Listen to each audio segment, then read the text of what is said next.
नमस्कार, मैं ओम प्रकाश यादव आप सभी का ब्लूमिंग माइंड क्लासेस में स्वागत करता हूं।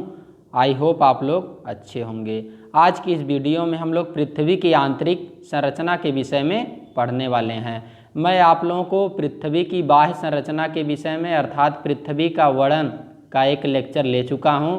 उसमें आपको डिटेल जानकारी मैं दिया था। तो यदि आप लोगों में से जो पृथ्वी का वर्णन का लेक्चर नहीं देखे हैं तो मैं उसका लिंक डिस्क्रिप्शन बॉक्स में दे दूंगा, तो आप लोग वहां से जाके थोड़ा सा देख लीजिएगा। मैं यहाँ पे हल्का सा बता दे रहा हूँ कि जो पृथ्वी है वो बाहर से देखने पर एक नीले ग्रह के रूप में दिखाई पड़ती है, और इसके बाद में उसके अगर भीतरी भाग का एक तरीके से अवलोकन किया जाए तो इसको ग्रीन प्लैनेट कहा जाता है। पृथ्वी को ग्रीन प्लैनेट इसलिए कहा जाता है क्योंकि इसके 71% जो भाग है, 71% जो भाग है उस पर जल पाया जाता है, और इसके बाद में शेष आपका जो 29-29% जो भाग है उस पर स्थल भूमि पाई जाती है। तो इसलिए पृथ्वी को ग्रीन प्लैनेट कहा जाता है, इस पर हरियाली के आधार पर।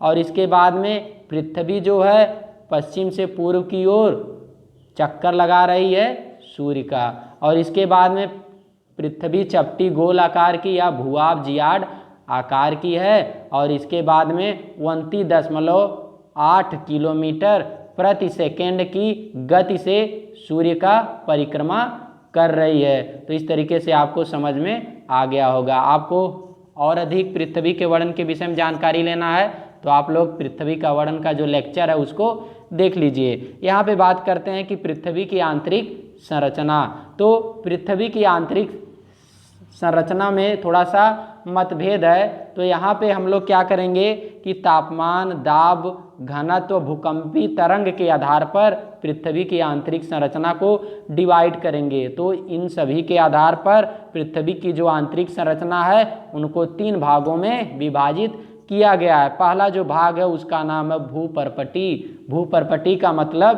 क्रस्ट, और इसकी जो गहराई है वो आपका 34 किलोमीटर है, लेकिन कहीं कहीं आपका 30 किलोमीटर दिया रहता है। और इसके बाद में जो आवरण होता है जिसे कहा जाता है मेंटल, उसके भूपर्पटी के नीचे जस्ट आवरण होता है जिसे मेंटल कहा जाता है। इसकी जो गहराई है ये आपका 2900 किलोमीटर है, मतलब पृथ्वी की सतह से। और इसके बाद में उसके जस्ट नीचे सबसे पृथ्वी का जो सबसे आंतरिक भाग होता है जिसे केंद्रीय भाग कहा जाता है, और इंग्लिश में उसे कोर कहते हैं, जिसकी गहराई है 6370 किलोमीटर। तो यहाँ पे थोड़ा सा हम लोग देख लेते हैं। ये देखिए आपका एक क्रस्ट है, और इसके बाद में क्रस्ट के जस्ट नीचे मेंटल होता है, और मेंटल के जस्ट नीचे कोर होता है। तो कोर आपका 2 टाइप्स का हो जाएगा, एक होता है आउटर कोर, एक होता है इनर कोर। ऐसे मेंटल भी 2 टाइप का होता है। तो यहाँ पे एक हो जाएगा अपर मेंटल हो जाता है, और एक आपका हो जाता है इनर मेंटल हो जाएगा। तो इस तरीके से आपको समझ में आ रहा होगा। तो देखिए अब हम लोग आगे की कड़ी में बात करते हैं भूपर्पटी के विषय में, जिसे क्रस्ट कहते हैं। तो क्रस्ट पृथ्वी का सबसे ऊपरी भाग होता है। आपसे यदि कोई पूछ रहा है कि भूपर्पटी क्या है, तो पृथ्वी की आंतरिक संरचना का सबसे ऊपरी भाग भूपर्पटी या क्रस्ट होता है। और इसके बाद में आपका जो भूपर्पटी या क्रस्ट है ये बेसाल्ट चट्टानों से निर्मित होता है, और इसका जो औसत घनत्व है 2.7 ग्राम प्रति सेंटीमीटर क्यूब होता है। और इसके बाद में पृथ्वी के कुल आयतन का, इसका जो आयतन होता है भूपर्पटी का, पृथ्वी के कुल आयतन का 0.5% भाग जो आपका भूपर्पटी है वो घेरे हुआ है। और इसके बाद में बात करते हैं कि इसके प्रमुख भाग, जैसे क्या होता है कि पृथ्वी की आंतरिक संरचना को 3 भागों में किया गया है।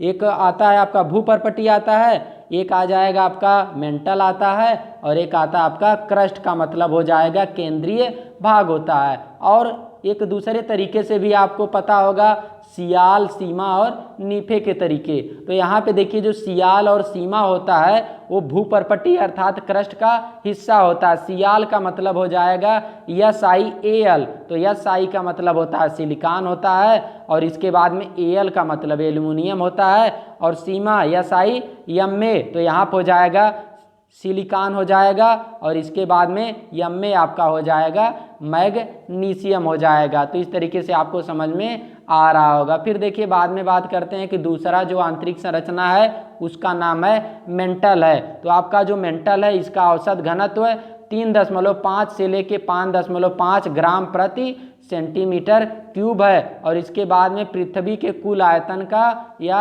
83% भाग घेरे हुआ है।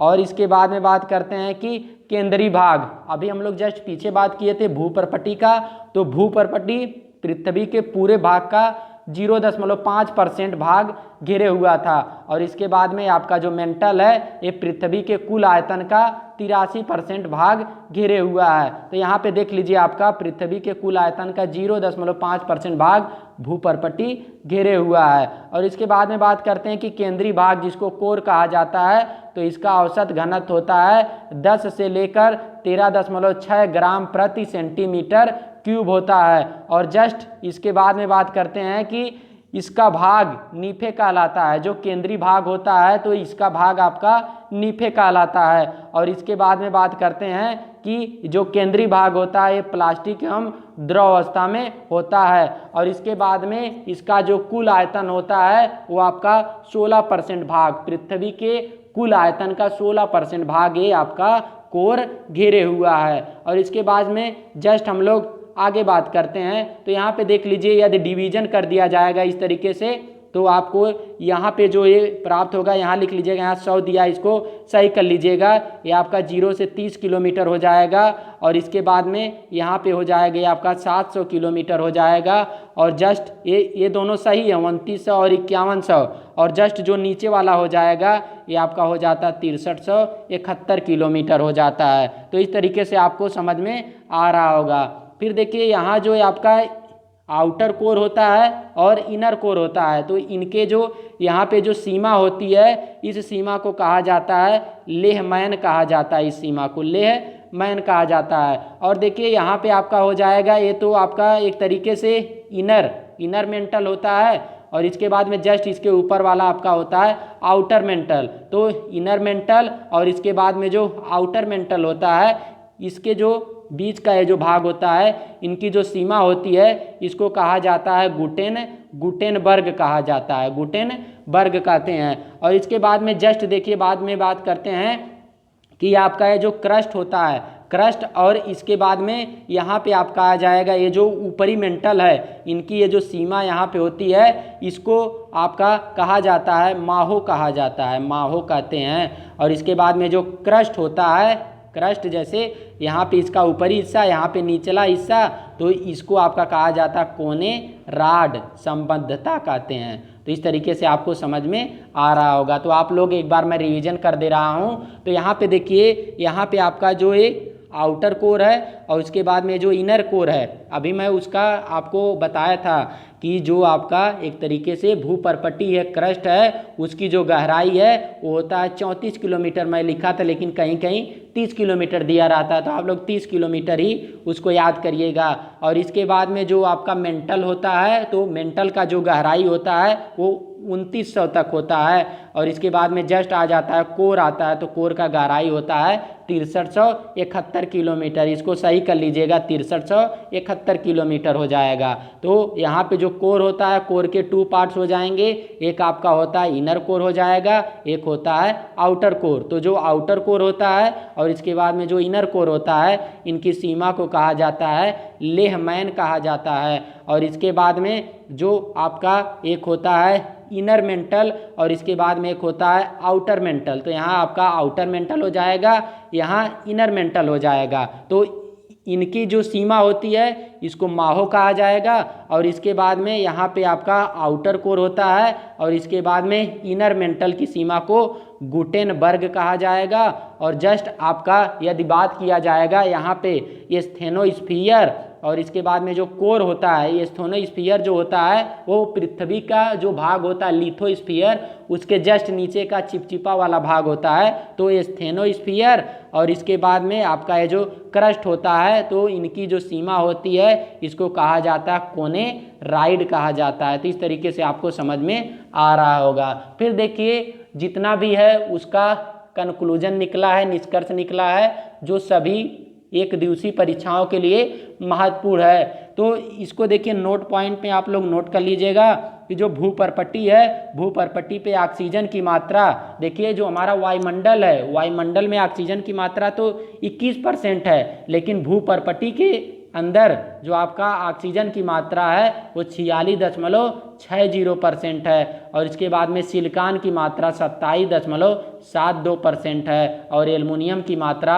8.13% है। फिर देखिए ये तो बहुत ही महत्वपूर्ण होता है, कभी कभी परीक्षा में पूछता भी है कि क्रस्ट पर सबसे अधिक मात्रा में पाया जाने वाला तत्व कौन सा है, तो उसका नाम है आपका ऑक्सीजन है। क्रस्ट पर सबसे अधिक मात्रा में पाया जाने वाला तत्व ऑक्सीजन तत्व है। और इसके बाद में क्रस्ट पर सबसे अधिक मात्रा में पाई जाने वाली धातु की बात करते हैं तो उस धातु का नाम है एल्युमिनियम है। तो आपसे दो तरीके से क्वेश्चन पूछेगा कि क्रस्ट पर सबसे अधिक मात्रा में पाया जाने वाला तत्व कौन सा है, तो उस तत्व का नाम है आपका ऑक्सीजन है। और इसके बाद में क्रस्ट पर सबसे अधिक मात्रा में पाई जाने वाली धातु कौन सी है, तो आपकी एल्युमिनियम धातु है। फिर देखिए इसके बाद में जस्ट बात करते हैं कि आपका भूपर्पट्टी एंड मेंटल। तो जो भूपर्पट्टी और मेंटल होता है ये आपका बेसाल्ट चट्टान से बनी है। भूपर्पट्टी और मेंटल बेसाल्ट चट्टानों से बनी है। और इसके बाद में देखिए मैं आपको पहले ही बताया था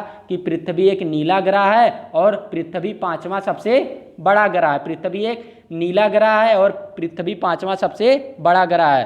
तो इस तरीके से आपको समझ में आ रहा होगा। फिर देखिए बाद में बात करते हैं कि पृथ्वी की औसत त्रिज्या। तो जो पृथ्वी की औसत त्रिज्या है वो आपका 6371 किलोमीटर। या आप लोग देखे होंगे कहीं कहीं दिया होगा 64,000 किलोमीटर भी दिया रहता है। तो इस तरीके से भी आपका हो जाएगा, तो आपको समझ में आ रहा होगा। यहाँ देखिए इसको थोड़ा सही कर लीजिएगा। यहाँ पे आपका अगर ऐसे दे देगा, इस तरीके से दे दिया, यहाँ पे 6400 कर लीजिए, इसको 6400 हो जाएगा। इसको 6400 भी अप्रॉक्सीमेट के रूप में मान सकते हैं, 6400 किलोमीटर मान लेंगे। या यही जो भी दिया रहेगा, यदि ये दिया है कि आपका 6400 किलोमीटर दिया है तो ये भी सही है। और इसके बाद में यदि दे दिया है 6371 किलोमीटर दे दिया है तो ये भी आपका, ये तो एक्यूरेट है। और इसके बाद में लगभग में 6400 किलोमीटर होता है। फिर देखिए जो घनत्व है, घनत्व आपका 5.5 ग्राम प्रति सेंटीमीटर क्यूब है। और इसके बाद में यदि आपसे पूछा जाएगा कि पृथ्वी से छोटे कौन कौन से ग्रह हैं आकार में, तो उसका नाम है शुक्र है, मंगल है और बुध है। और यदि ये पूछा जाता है कि पृथ्वी किन दो ग्रहों के बीच में स्थित है, जब ग्रहों का क्रम सूर्य से दूरी के बढ़ते हुए क्रम के आधार पर है, यदि उनको व्यवस्थित किया जाएगा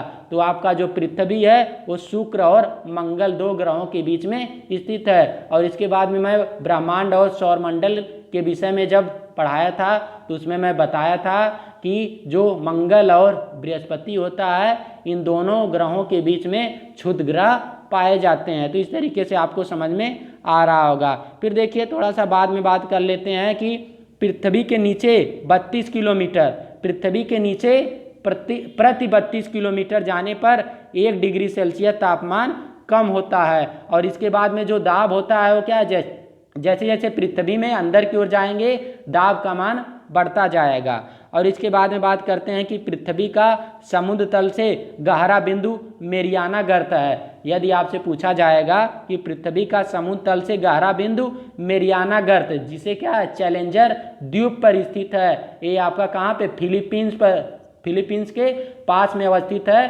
प्रशांत महासागर में। इसकी जो गहराई है इसको लिख लीजिएगा 11,033 किलोमीटर। देखिए कहीं कहीं इसकी गहराई थोड़ा सा डिफरेंट रहता है, लेकिन ये एक्यूरेट है 11,033 किलोमीटर। और इसके बाद में यदि पूछा जाएगा आपसे धरातल का गहरा बिंदु, जिसका नाम है मृत सागर, जो जॉर्डन में है और जॉर्डन की राजधानी अम्मान है, जॉर्डन की राजधानी अम्मान है। तो इस तरीके से इसको लिख लीजिएगा। और जो आपका धरातल का गहरा बिंदु मृत सागर जॉर्डन में अवस्थित है, इसकी गहराई है 400 किलोमीटर है। तो आपको इस तरीके से समझ में आ रहा होगा। फिर देखिए यदि पूछा जाएगा कि समुद्र तल से, यहाँ तो समुद्र तल से सबसे गहरा बिंदु अगर पूछा जाएगा तो आपका मेरियाना गर्त है, और इसके बाद में धरातल का गहरा बिंदु मृत सागर है। इसमें थोड़ा सा कन्फ्यूजन है तो इसको दूर कर लीजिएगा। यदि पूछा जाएगा धरातल का गहरा बिंदु तो आपका हो जाएगा मृत सागर, जो जॉर्डन में है, 400 किलोमीटर की गहराई है उसकी। और इसके बाद में पृथ्वी का समुद्र तल से गहरा बिंदु मेरियाना गर्त, जिसकी गहराई 11,033 किलोमीटर। और पूछा जाएगा दूसरे तरीके से कि समुद्र तल से सबसे ऊंचा बिंदु कौन सा है, तो वो आपका है माउंट एवरेस्ट है, जिसकी ऊंचाई है 8,850 मीटर है। तो इस तरीके से आपको वीडियो काफ़ी अच्छा लगा होगा। तो आप लोग वीडियो के संबंध में अपना सुझाव हमें दे सकते हैं। तो आप लोग वीडियो को लाइक करिए, शेयर करिए, चैनल को सब्सक्राइब करिए, और आप अपना सुझाव हमें कमेंट बॉक्स में कमेंट करके दे सकते हैं। तो धन्यवाद।